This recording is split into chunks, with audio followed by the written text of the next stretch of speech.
안녕하십니까. 독서하는 마라토너 박종필입니다.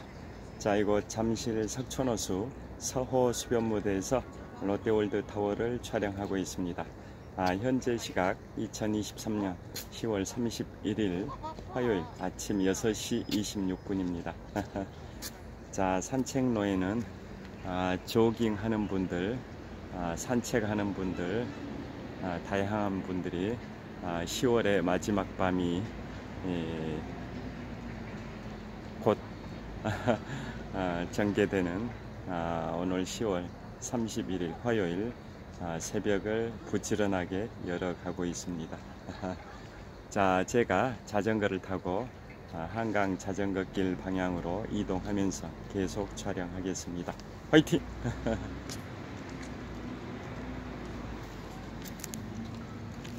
자, 조깅로입니다. 자, 조깅로고요. 그 다음에 롯데월드 타워입니다. 123층 555m 높이, 높이 기준 세계 5위 규모, OECD 국가 38개 회원국 중에서는 가장 높은 빌딩 롯데월드 타워입니다. 자, 이동하겠습니다. 저곳에 제가 자전거를 세워뒀습니다. 어두워서 롯데월드 타워 촬영할 때도 흐리게 나왔는데요. 아직 해가 뜨기 전입니다.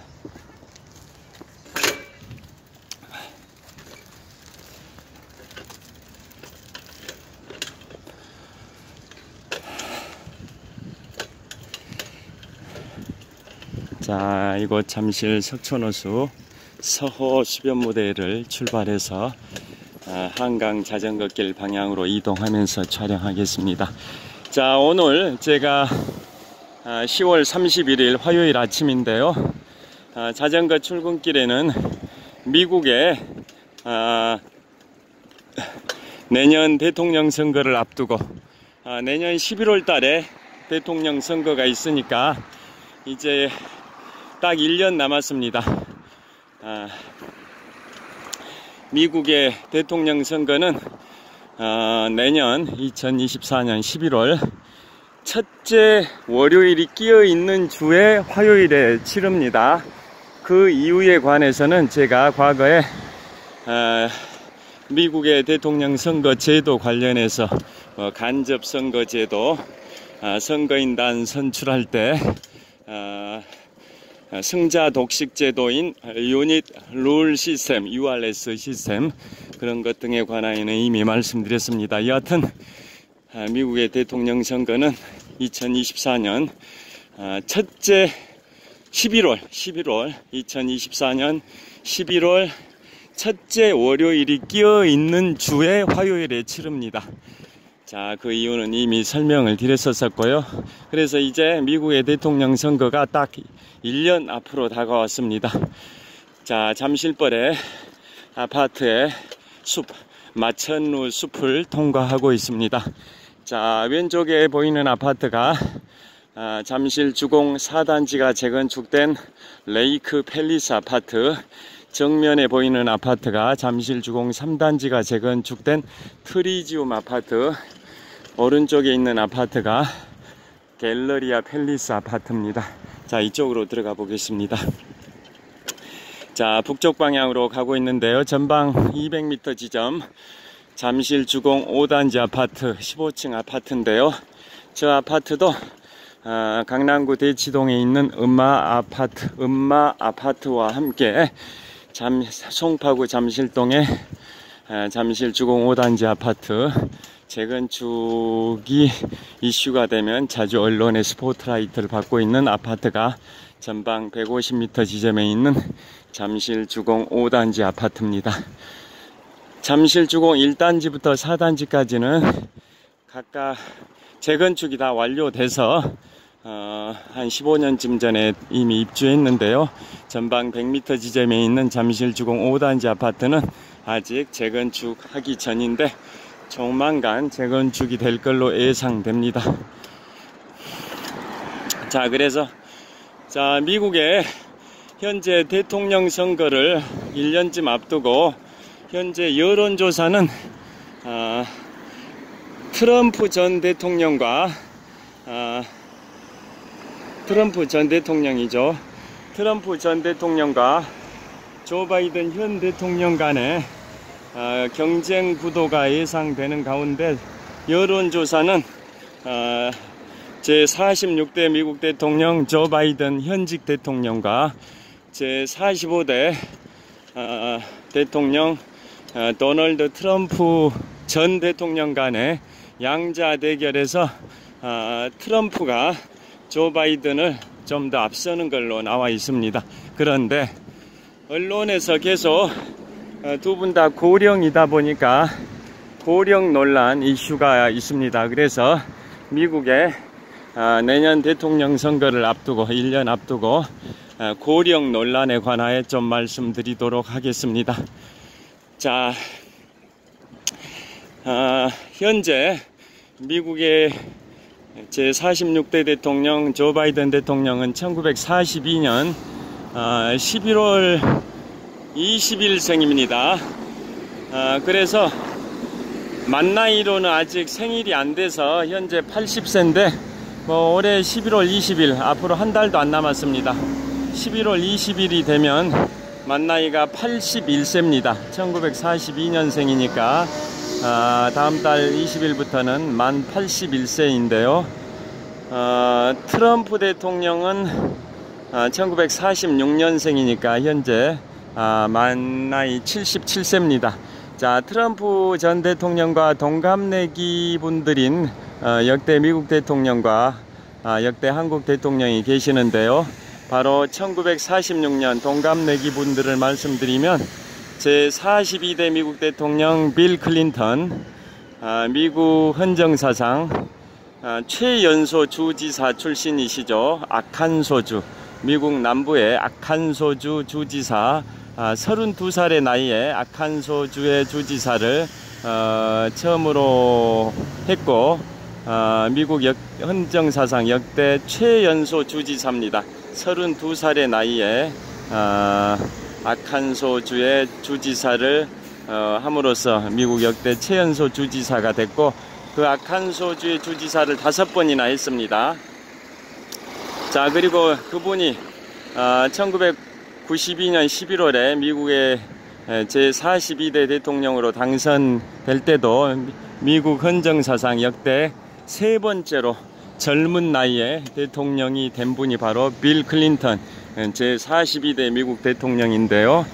자, 그분도 1946년생이고 그 다음에 43대 대통령 조지 워커 부시 대통령, 자, 이른바 아들 부시 대통령이죠. 조지 워커 부시 대통령도 1946년생입니다. 그 다음에 오늘 말씀드리고 있는 제46대 미국 대통령 도널드 트럼프도 1946년생입니다. 자, 이상. 그 다음에 한국, 대한민국의 역대 대통령 중에 1946년생은 노무현 전 대통령님이십니다. 자, 여하튼 빌 클린턴, 조지 워커 부시, 그 다음에 도널드 트럼프, 노무현 전 대통령 모두 1946년생 동갑내기 분들인데요. 그러다 보니까 트럼프 대통령도 만 나이가 현재 77세, 또 현재 미국 대통령이신 조 바이든 대통령은 4살이 더 많은 다음 달 20일이 되면 만 81세가 되는 고령이다 보니까 미국의 역대 대통령 중에 현재의 미국 대통령 조 바이든 대통령이 가장 최고령 대통령 기록을 갖고 계십니다. 자, 이제 고령 논란 관련해서 어떤 재밌는 이야기가 있냐면 조 바이든 대통령도 고령이다 보니까 고령에 따른 운동신경의 약화, 또 판단 능력 저하, 이런 사례들이 언론에 자주 보도가 되고 있습니다. 그래서 가장 대표적인 게 조 바이든 현재 미국 대통령은 대통령 전용기 에어포스 원의 그 계단에서 내려오실 때 좀 넘어질 뻔한 경우가 있었습니다. 운동 능력에 저하죠. 그래서 현재는 대통령 전용기 에어포스 1에 오르내리는 계단의 폭을 좀 좁혔습니다. 계단의 높이를 높게 하지 않고 약간 높이를 낮게 변경했다고 합니다. 그 다음에 조 바이든 대통령께서 어떤 기자회견에서 손자, 손주들에 관해서 얘기가 나왔는데요. 손주가 몇 명인지 정확하게 얘기를 못하신 그러한 사례도 판단 능력 저하의 사례로 나왔었고요. 그 다음에 걸으실 때 좀 넘어진 적이 있었죠. 우선 정치 연설을 하시다가 이동하는 과정에서 걸으시면서 넘어지는 경우가 있어서 그 넘어짐의 사고를 막기 위해서 운동화 발바닥 밑창이죠. 밑창 접지력이 좀 더 좋은 그런 운동화로 교체했다, 뭐 그런 일화도 있고요. 여하튼 조 바이든 대통령께서는 그리고 수개월 전 보도에 의하면 자신의 고향인 선조들의 고향이죠. 조 바이든 대통령께서 선조들의 고향인 아일랜드를 다녀오신 적이 있는데 기자들이 질문을 하셨었죠. 가장 최근에 다녀오신 외국이 어디냐, 해외 국가가 어디냐라는 질문에 다녀온 지 한 2주 정도밖에 안 된 상황이었는데 제대로 답변을 못 하신 적이 있습니다.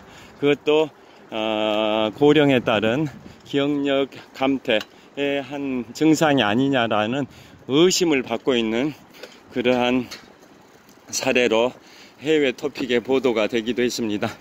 이상 말씀드린 게 1942년생이신 다음 달 20일이면 만 81세의 고령이 되신 미국의 역대 대통령 중에 가장 최고령 대통령이신 46대 미국 대통령 조 바이든 대통령의 고령에 따른 운동 능력 저하, 판단 능력 저하의 사례로 언론에서 보도됐던 내용이고요.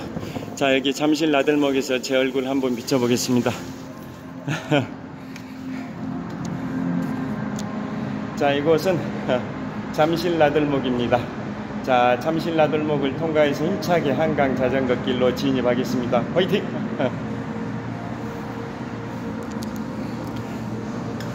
자, 아직 어둠이 깔려있는 한강 시민공원입니다. 자, 그 다음에 이번에는 도널드 트럼프 전 대통령의 고령 논란의 사례에 관하여 말씀드리도록 하겠습니다. 자, 트럼프 대통령이 현지 시각 기준, 오늘이 이제 10월 31일 마지막 10월 마지막 날인데요. 자, 이틀 전 현지 시각 기준으로 10월 29일에 트럼프 전 대통령이 아이오와주의 수시티를 방문해서 정치연설을 하셨습니다. 자, 아이오와주의 미국의 50개 주 중에 하나인 아이오와주의 수시티를 방문해서 정치연설을 하시다가 수시티를 사우스 다코타주에 있는 수폴스로 잘못 말씀을 하셨습니다. 자, 실제 방문하신 곳은 아이오와주의 수시티를 방문해서 지지자들을 앞에 두고 연설을 하다가 지명을 사우스 다코타주에 있는 수폴스로 잘못 얘기를 했습니다.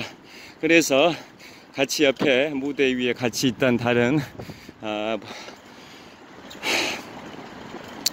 그 보안 요원인지 누군지 모르겠지만 같은 일행이 여기는 아이오와주의 수시티지 사우스 다코타주의 수폴스가 아니다라고 바로 잡아줘서 다시 시정했다고 하고요. 그것도 이제 판단 능력 저하의 문제가 아니냐라는 논란에 휩싸였고, 그 다음에 최근에 어떤 연설을 또 도널드 트럼프 전 대통령이 했냐면, 자신이 과거에 버락 오바마 전 대통령을 이겼다, 대선에서 미국 대통령 선거에서 버락 오바마 전 대통령을 이겼다라고 얘기를 하기도 했습니다. 자, 그런데 그것은 틀린 거죠. 그것도 이제 판단 능력 저하의 사례로 소개됐는데요. 왜 틀리냐? 2016년 미국 대통령 선거에서 도널드 트럼프가 당선될 때 이겼던 상대방은 바로 오바마 대통령 시절에 국무장관을 했던 힐러리 클린턴입니다. 힐러리 클린턴을 이긴 거지 오바마 대통령을 이긴 건 아니었습니다. 그리고 4년 후인 2020년 대선에서는 조 바이든 대통령과의 대선에서 도널드 트럼프가 패배해서 재선에 실패를 했었습니다. 자, 그것도 판단 능력 저하 사례가 아니냐라는 걸로 논란이 있고요. 그 다음에 몇 가지 사례가 소개가 됐었습니다. 자, 그런데 2016년 미국 대통령 선거에서 도널드 트럼프가 힐러리 클린턴을 이기고 미국의 45대 대통령에 당선된 그 사례가 미국의 헌정사상 역대 5번째로 총 득표자 수에서 이긴 후보가 선거인단 수에서 뒤져버려서 대통령 선거에서 패배했던 5번째 사례입니다.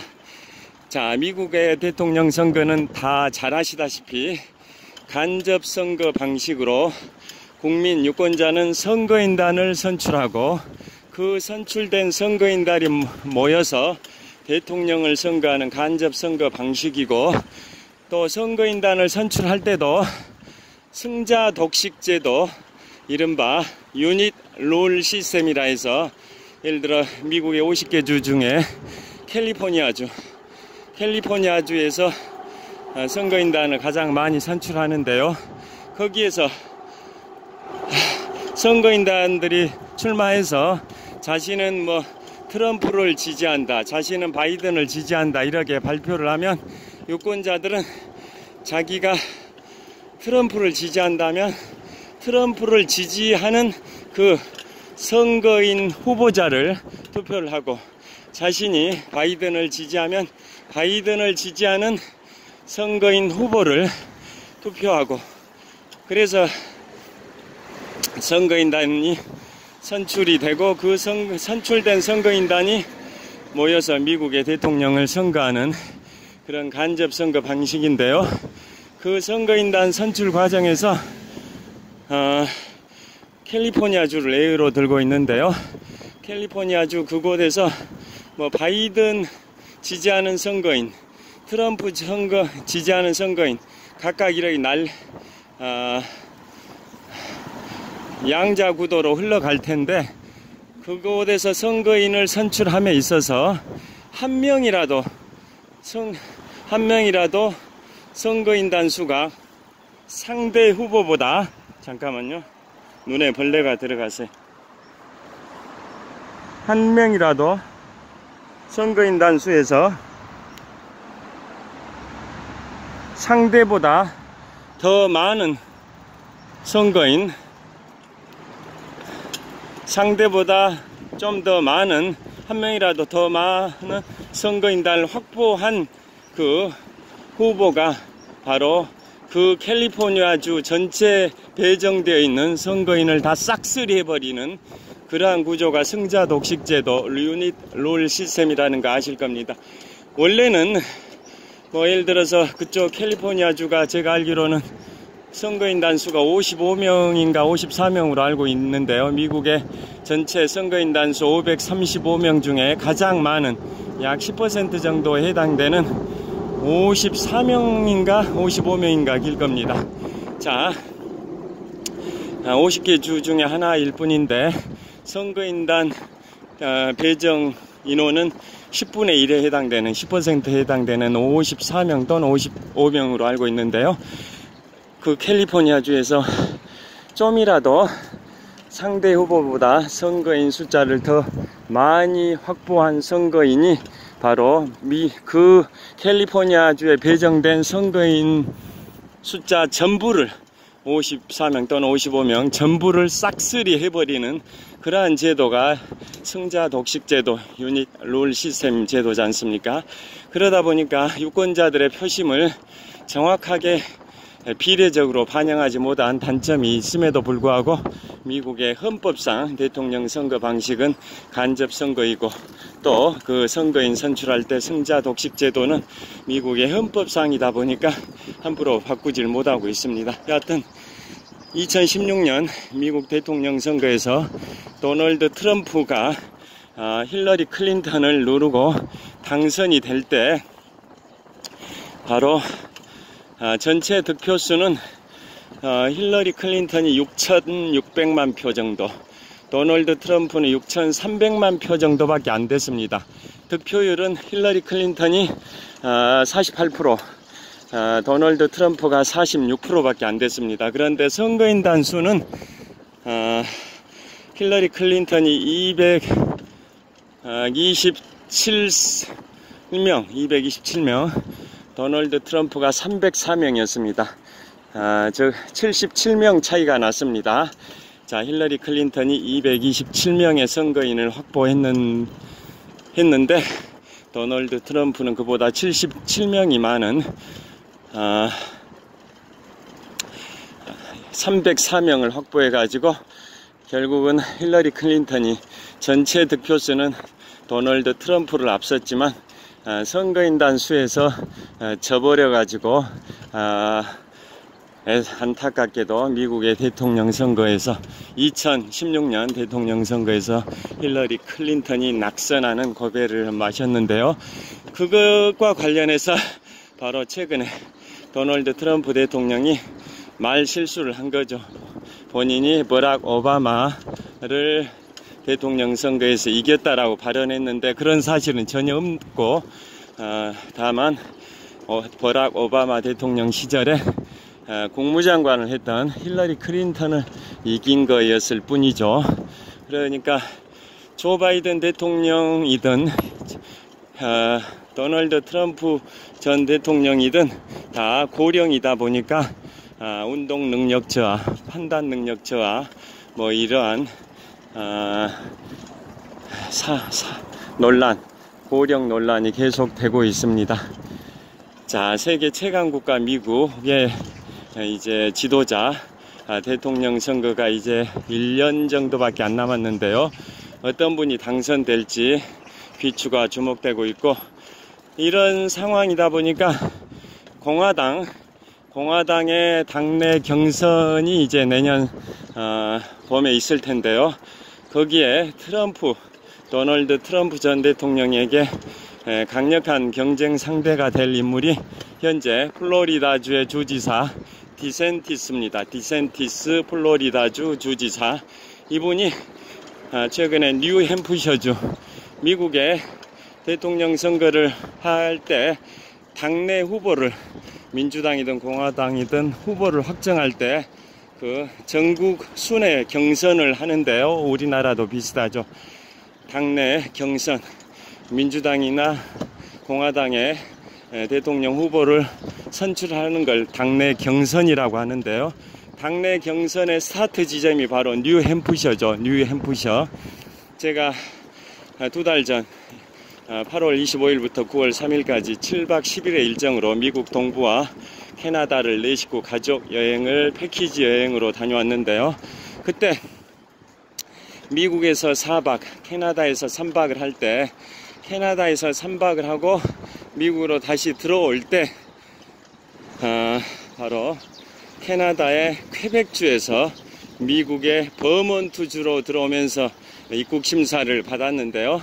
그 버몬트주에서 뉴햄프셔주로 또 이동을 해서 뉴햄프셔주의 주도인 콩코드에서 하룻밤 자고 다음날 새벽에 30분 동안 이러한 조용한 한가로운 그 도로에서 도로 양쪽에 일정한 간격으로 개양되어 있는 성조기의 물결 속에서 30분 동안 조깅하면서 유튜브를 찍기도 했습니다. 그래서 제가 지난 2달 전에 7박 10일의 일정으로 미국 동부 캐나다를 가가지고 유튜브 영상을 66건이나 찍어서 뭐 맨해튼이든 그 다음에 자유의 여신상이든 블루클린교든 뭐 다양한 곳에서 UN 본부, 뭐 록펠러 센터, 9.11 메모리얼, 센트럴 파크, 타임스 스퀘어, 뭐 다양한 곳에서 하버드 대학교, 많은 곳에서 총 7박 10일 동안 66건의 유튜브 영상을 찍었었습니다. 여하튼 그 뉴햄프셔주 주도인 콩코드에서 호텔에서 투숙하고 다음날 새벽에 호텔 조식을 먹기 전에 이러한 조깅로에서 성조기의 물결 속에서 30분 동안 달리면서 유튜브를 찍었습니다. 그곳이 바로 뉴햄프셔주고, 자, 그곳이 미국 대통령 선거에 각 당의 경선, 전국 경선 순회 연설의 시작점이 뉴햄프셔주입니다. 자, 최근에 그래서 공화당 트럼프의 강력한 경쟁자인 디센티스 플로리다 주지사가 트럼프의 이런 고령 논란을 이제 딱 포착하고 그걸 이제 자신에게 유리하게 이용하기 위해서 상대당인 민주당의 현직 대통령인 조 바이든 뿐만 아니라 자기 당인 공화당의 도널드 트럼프도 고령 논란이 있다라는 그러한 걸 부각시키고 있습니다. 자, 풍납토성 나들목에 도착했는데요. 자, 아까 달리다가 자전거 타다가 오른쪽 눈에 벌레가 들어와 가지고 잠실 철교 남단에서 잠깐 멈췄었습니다. 자, 오늘 현재 시각 2023년 10월 31일 화요일, 10월의 마지막 밤이 있는 날인데요. 자, 오늘 현재 시각 아침 6시 50분입니다. 한강 자전거길을 달리면서 미국의 대통령 선거를 1년 앞두고 고령 논란 관련해서 제가 말씀을 드렸습니다. 오늘도 유쾌, 상쾌, 통쾌한 하루 되시길 빌겠습니다. 시청해 주셔서 감사합니다. 화이팅! 자, 이곳은 풍납토성 나들목입니다. 좋은 하루 되세요. 감사합니다.